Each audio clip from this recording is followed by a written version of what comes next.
Oi, pessoal, meu nome é Angélica e sejam bem-vindos a mais um episódio da Maratona Inficast, na Semana Nacional da Ciência e Tecnologia 2025. O tema desse ano da SNCT 2025 é Planeta Água, a cultura oceânica para enfrentar as mudanças climáticas no meu território. E no episódio de hoje nós temos a presença, a honra da presença da nossa querida Valéria Costa, que é a líder do grupo de pesquisa Engenharia e Arquitetura, o GCEA, e ela vai apresentar o grupo de pesquisa que ela vai estar representando aqui hoje. Ela vai falar um pouquinho para a gente das pesquisas e de reflexões de como a ciência ela pode enfrentar as mudanças climáticas a partir do nosso território amazônico. Já aproveite e segue a gente no Instagram, ifropvhcalama e ifcast_calama. Lá vocês ficarão atualizados com bastidores e algumas curiosidades das gravações. Roda a vinheta.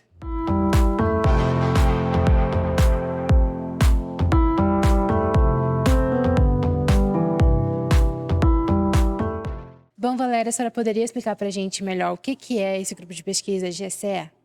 Então, o grupo de pesquisa GECEA, ele foi criado exatamente para o curso, né, da engenharia civil. Então, digamos que ele tem menos de 1 ano e meio, né, que nós estamos aí em desenvolvimento de pesquisas. Ele busca realmente as soluções sustentáveis, né, então por isso a dupla SS, né, que nós temos lá.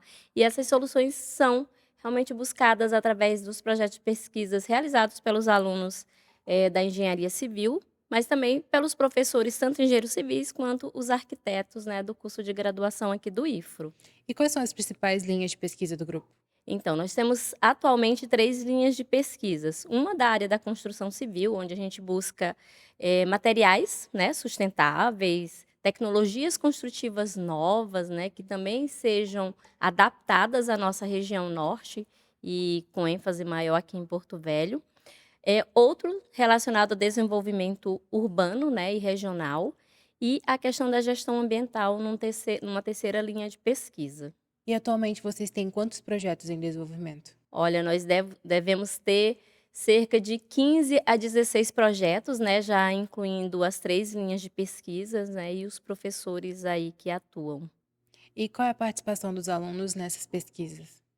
Em cada projeto desse, nós temos um aluno bolsista, né, da graduação e um aluno do técnico integrado em edificações.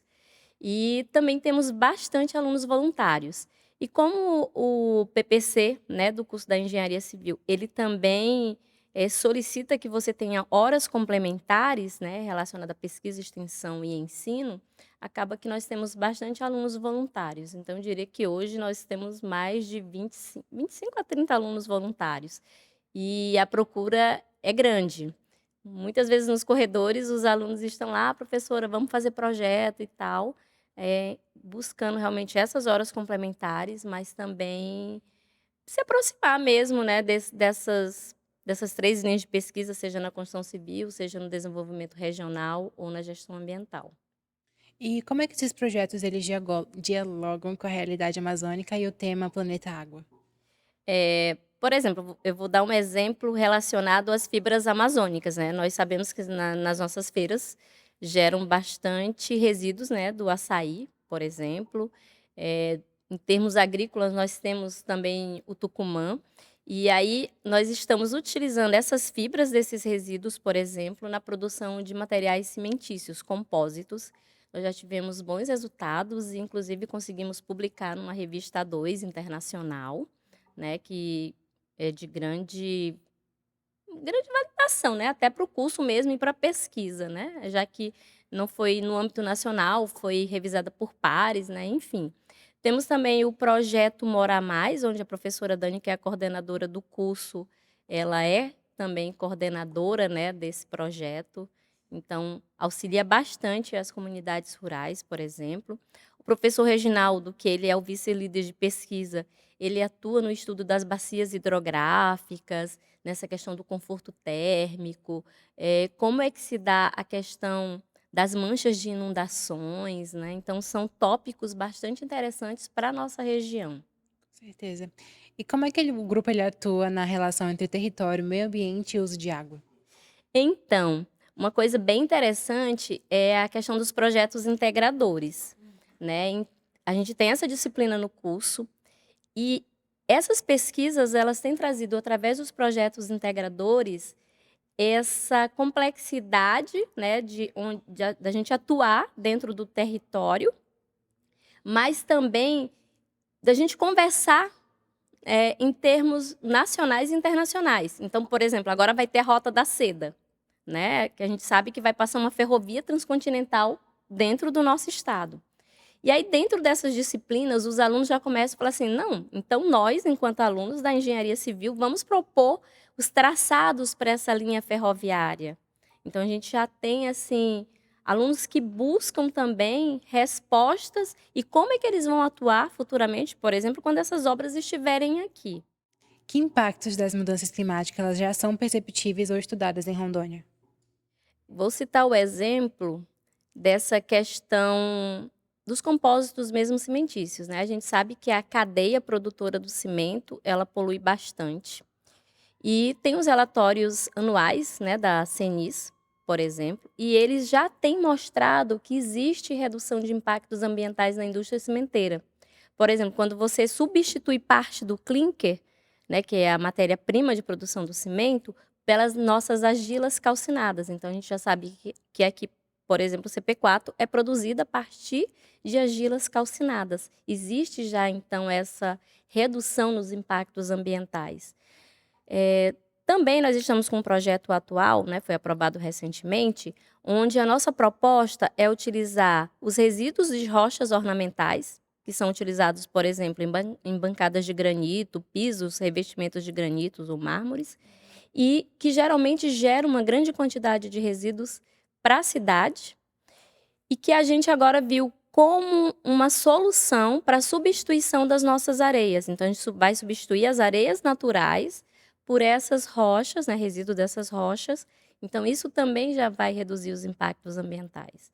Dentro dessa proposta que a gente comentou sobre os traçados das ferrovias, a preocupação também é com o licenciamento ambiental, porque acaba que vai passar próximo a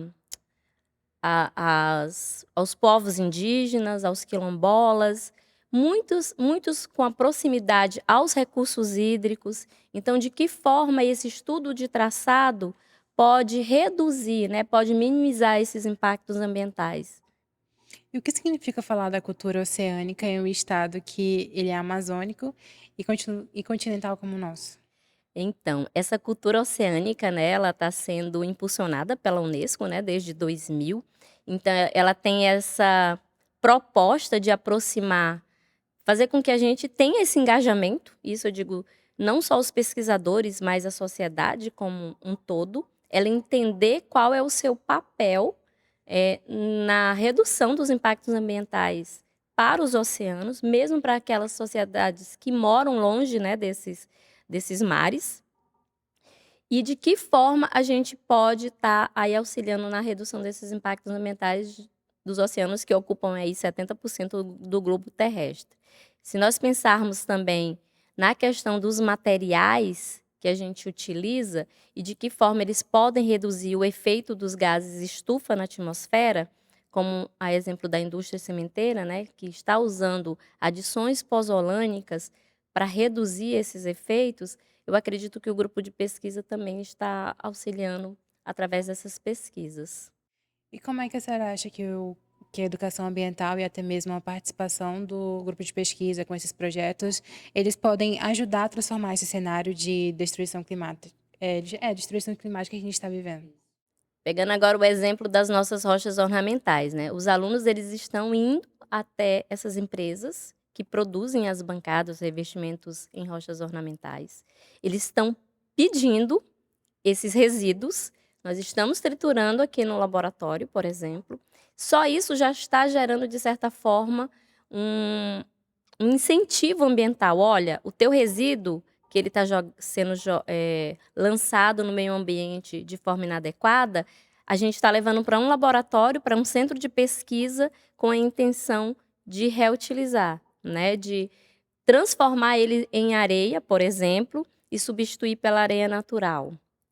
E também essas adições pozolânicas, elas vêm muito nesse sentido, de você reduzir também o consumo de água nos materiais cimentícios, que a gente sabe que a água, ela também, né, passa por períodos de escassez. Então você precisa utilizar adições, aditivos, que eles venham também nessa vertente, né, de reduzir o consumo de água pelos materiais de construção. Que descobertas, práticas ou soluções vocês sugerem para proteger os nossos recursos hídricos? Dentro da linha de pesquisa relacionada à gestão ambiental e ao desenvolvimento regional, o professor Reginaldo, o professor Fred também, eles estudam, por exemplo, as manchas de inundações. Então, nós tivemos a última cheia lá em 2014, né? E aí eles avaliam através de softwares, por exemplo, específicos, de que forma essa mancha ela chegou, ou de que extensão, né, dentro das bacias hidrográficas, elas vão atingir. E, de certa forma, como a população que vive no entorno vai ser atingida, né? Então, você consegue prever, por exemplo, o quão essa inundação vai atingir, o quão ela vai chegar em determinados bairros, por exemplo, né? E aí eles já conseguem demonstrar isso através dos softwares e até propor outras soluções. Tem um estudo, acho que é da aluna Natália Xavier, que ela está exatamente estudando, por exemplo, a proposta de reservatórios de detenção. Como armazenar essa água antes que ela cause uma possível inundação, por exemplo. Tem o grupo também de pesquisa na área de desenvolvimento regional, né, dentro dessa linha de pesquisa, que eles avaliam a questão da vegetação ao longo de 20 anos. O que está acontecendo com a densidade populacional e o que está acontecendo, por exemplo, com a vegetação. Eles conseguem fazer esse link. E na parte da construção civil, nós também já conseguimos, como eu falei lá no início, né, verificar essas novas adições que estão substituindo, por exemplo, parte do clinker, visando a redução dos gases de efeito estufa. Também hoje se fala muito na questão do sequestro de carbono. Quais são as soluções de materiais de construção que são capazes de capturar parte, né, desses efeitos para ele e não liberar, por exemplo, para a atmosfera?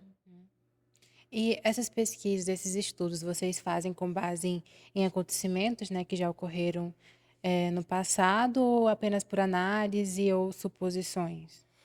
São feitos tanto com dados de 20 anos, né, como eu falei no caso das pesquisas do professor Reginaldo, que ele tem algumas pesquisas em desenvolvimento nessa área, bem como a gente também busca algumas soluções atuais.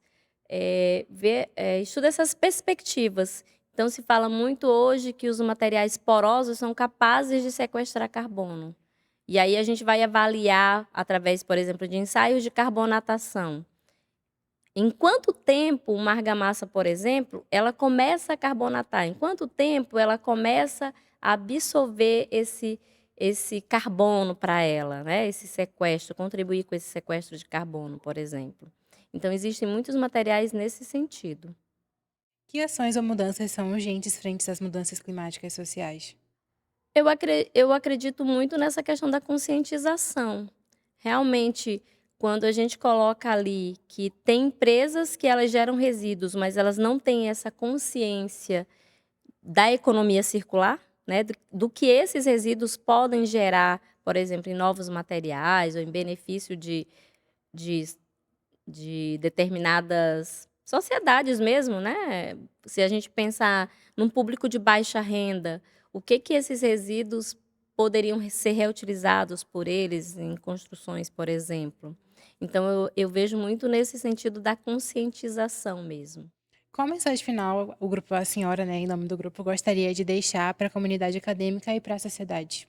Que realmente nós tenhamos esse engajamento, essa preocupação com a sustentabilidade, de pensar na nossa região e o quão ela é rica, né, de oportunidades para que a gente resolva, né, alguns problemas.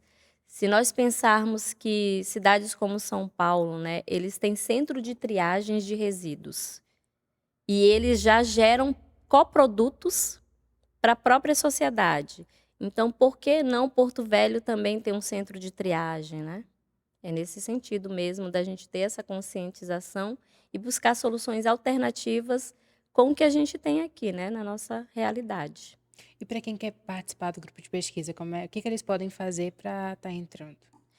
Então, atualmente eu faço o cadastro tanto dos professores quanto dos alunos interessados. Então, no momento que a gente é selecionado, por exemplo, no edital, a gente já coloca esses alunos lá. E outros alunos que estejam interessados enquanto voluntários também são bem-vindos. Perfeito, Valéria. Muito obrigada pela sua presença. A gente quer lhe presentear com esse botãozinho aqui do Ificast. Ah, muito Espero obrigada. que tenha gostado. Ah, sim, gostei. Muito obrigada, Grata. viu? E para você que nos ouviu até aqui, cuidar da água é cuidar da vida.